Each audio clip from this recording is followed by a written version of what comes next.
Tired of drowning in YouTube tasks? Let's automate them with Zapier. First, head over to Zapier.com and create a free account. It's your automation hub for connecting different apps. Click the Create Zap button. This is where the magic happens. Every automation is called a zap. Select YouTube as your trigger app. The trigger is the event that starts your automation. For example, choose new video in channel. Zapier will prompt you to connect your YouTube account. Grant Zapier the necessary permissions and paste your channel ID in the required space. This is how Zapier knows which channel to watch. Next, choose an action app. Let's say you want to track new uploads in a Google Sheet. Select Google Sheets as your action app. Choose the Create Spreadsheet Row action. This tells Zapier to add a new row to your spreadsheet every time a new video is uploaded.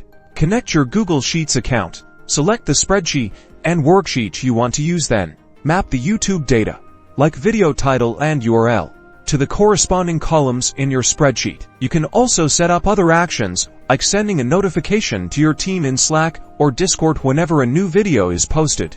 For immediate promotion, give your Zap a descriptive name, like YouTube to Google Sheets. Once you're happy with your settings, toggle the Zap on. Boom, your YouTube automation is live. Zapier can automate playlist updates, moderate comments, and much more. Explore the possibilities and reclaim your time. Subscribe for more automation tips.